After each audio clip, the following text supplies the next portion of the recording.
हमारे देश में जो न्यायिक प्रक्रिया है,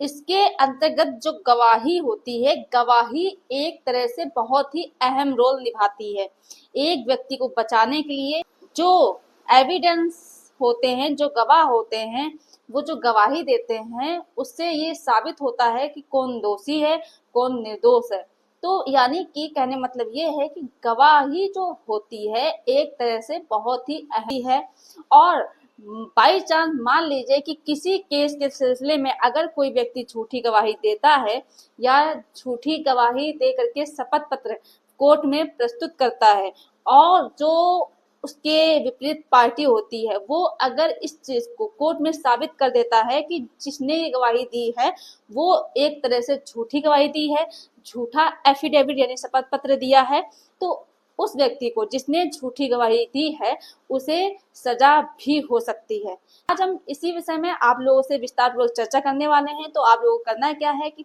वीडियो को पूरा अंत तक देखना है, बिल्कुल भी स्किप नहीं करना है, तभी आप लोगों को अच्छे से जानकारी समझ में आएगी। दूसरा काम को ये करना है कि अगर आप नए हैं, वीडियो को पहली बार देख रहे हैं, तो ये आपका ही चैनल है, आप इसे सब्सक्राइब जरूर कर दें, साथ में बेल आइकन जरूर दबा दें, जिससे कि हम जो भी नई अपडेट डालें उसका नोटिफिकेशन आपके पास आता रहे और आप जानकारी प्राप्त करते रहें। नमस्कार दोस्तों, मैं एडवोकेट दिव्या, आपका आपके इस यूट्यूब चैनल में स्वागत है। शिकायत पक्ष व जो बचाव पक्ष होते हैं उनके गवाहों के कोर्ट में दर्ज किया जाता है। और कई बार ऐसा भी होता है कि जो गवाह होते हैं वो बयान देने से मुकर जाते हैं, यानी कि पलट जाते हैं। कई बार ऐसा भी होता है कि जो गवाह नहीं होते हैं उनको पैसा दे करके, और जो गवाह बनते हैं वो पैसे के लालच में आकर के गवाही देने के लिए आ जाते हैं। उनको किसी चीज की जानकारी नहीं होती है लेकिन वो गवाह बन जाते हैं। और मान लीजिए कोर्ट में ये चीज साबित हो जाती है कि जिस व्यक्ति ने गवाही दी है वो झूठी गवाही दी, यानी झूठा एफिडेविट शपथ पत्र या गवाही दी है, तो उस व्यक्ति को सजा भी हो सकती है, यहाँ तक कि उसे जेल के अंदर भी जाना पड़ सकता है। और अगर ये कोई जो उसकी विपरीत पार्टी है वो ये साबित कर देती है कि झूठी गवाही दी गई है, झूठा एफिडेविट दिया गया है, तो वह व्यक्ति 340 के तहत कंप्लेन कर सकता है और उसके ऊपर मुकदमा दर्ज हो सकता है। और दूसरी बात आपको बता दें कि अगर कोई व्यक्ति झूठी गवाही देता है, चाहे वो 498 हो गया या किसी भी केस से रिलेटेड, अगर वो झूठी गवाही दे रहा है और सामने वाला जो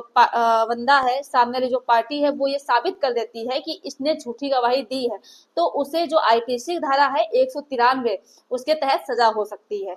जिसमें 7 साल तक की सजा व जुर्माने से दंडित किया जा सकता है। इस तरह से अगर आपकी वाइफ आपके ऊपर झूठा आरोप लगाती है, झूठी गवाही देती है या फिर एफिडेविट देती है, तो आप उसे सजा दिला सकते हैं। और आपको बता दें कि 1 जुलाई 2024 से नया कानून लागू हो रहा है, और उसके बाद यानी कि 1 जुलाई के बाद से जो नया कानून लागू हो रहा है उसी हिसाब से नई धाराओं के हिसाब से ही आगे की प्रक्रिया चालू होगी। मान लीजिए कि आपके ऊपर मुकदमा हो गया है, आपके पास इतना पैसा नहीं, आप सक्षम नहीं है कि आप केस लड़ सके, मुकदमा लड़ सके, तो आपको फ्री में एडवोकेट भी मिल सकते हैं। उसके लिए आपको नेशनल लीगल सर्विसेज अथॉरिटी, जो कि नालसा की वेबसाइट है, उसमें आप जा सकते हैं और वहां जाकर के आप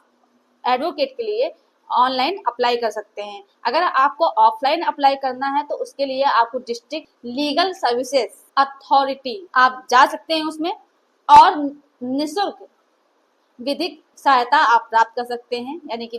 निःशुल्क आप एडवोकेट को हायर कर सकते हैं। आपको बता दें कि आपको जो हमने बताया आईपीसी की धारा 193, उसमें आपको सजा का प्रावधान बताया कि कहाँ तक की कितनी सजा मिल सकती है उस व्यक्ति को जिसने झूठा एफिडेविट दिया है, झूठी गवाही दी है। और जो सीआरपीसी का सेक्शन है 340, उसके अंतर्गत किसी भी समय सीमा का प्रावधान नहीं है, यानी कि समय सीमा के बारे में नहीं बताया गया है,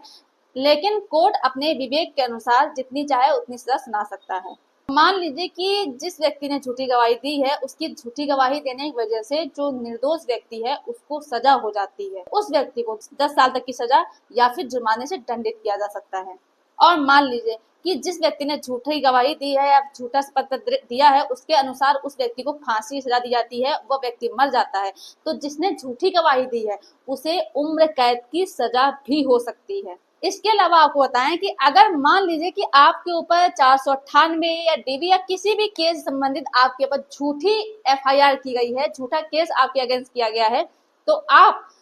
जो सीआरपीसी की धारा है 482 उसके तहत आप एप्लीकेशन लगा सकते हैं और जो एफआईआर है उसे क्वैश करा सकते हैं। लेकिन एफआईआर क्वैश कराने के लिए आपके पास प्रॉपर एविडेंस यानी कि साक्ष्य होने चाहिए, जिससे कि आप ये साबित कर सको कि आपके ऊपर जो एलिगेशन लगाए गए हैं, आपके अगेंस्ट जो एफआईआर की गई है ये झूठी है, यानी कि झूठी एफआईआर की गई है। तो ये जानकारी आपके लिए जरूर लाभदायक रही होगी। अगर आपको मेरे द्वारा दी गई जानकारी पसंद आई तो वीडियो को लाइक जरूर कर दें, ज्यादा से ज्यादा लोगों को शेयर कीजिए और अभी भी अगर चैनल को सब्सक्राइब आपने नहीं किया है तो प्लीज आपसे रिक्वेस्ट है कि आप चैनल को सब्सक्राइब जरूर कर दें। धन्यवाद।